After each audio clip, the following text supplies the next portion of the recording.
Hi అండి. అందరూ బాగున్నారా?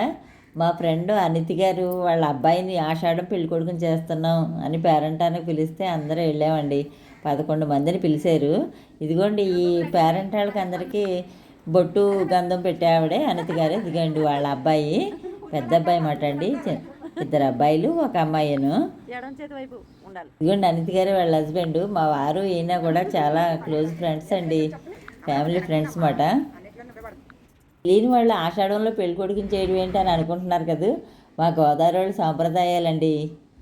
ఇదిగో కొత్తగా పెళ్ళైన అమ్మాయికి అబ్బాయికి ఆషాఢంలో తొలి ఏకాదశి రోజుని పెళ్ళికొడుకుని పెళ్లి కూతురిని చేసి పేరెంటాలను పిలిచి వాళ్ళకి తోసిన విధంగా తాంబూలాలు ఇస్తారు.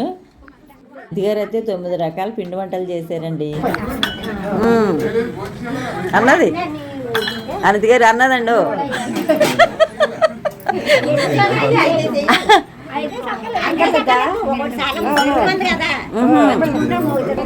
9 రకాల పిండి వంటలు చేశారు. మళ్ళీ ఈ మోగించటం ఏంటి అని అనుకుంటున్నారు కదా.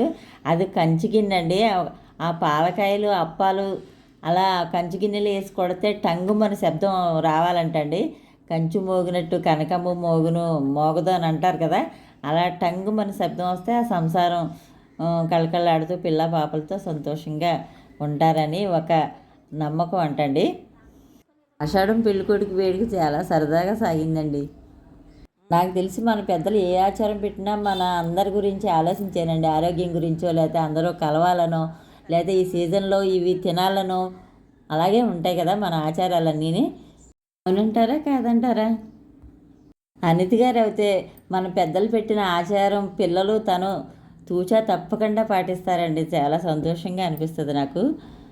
ఇంకా ఈ ఆషాఢం పెళ్ళికొడుకు అంతరార్థం క్లుప్తంగా తెలిసిన వాళ్ళు ఎవరైనా ఉంటే తప్పనిసరిగా కామెంట్ పెట్టండి. ఓకేనండి. ఇంకా అందరము అబ్బాయిని దీవించి అనితి గారు ఇచ్చే తాంబూలాలు తీసుకొని ఆ ప్లేట్స్లో జాకెట్ ముక్కలు అవన్నీ తాంబూలం అన్నీ పెట్టి ఇచ్చారు. 9 రకాల పిండి వంటలు కవర్లు వేసి వాళ్ళ అమ్మాయి తను అందరికీ అందించారండి. ఇంకా సంతోషంగా అందరూ బయలుదేరాము. ఆ గ్రీన్ సారీ అమ్మాయి వాళ్ళ అమ్మాయి అండి. వీడియో నచ్చిందండి. బాయ్ అండి.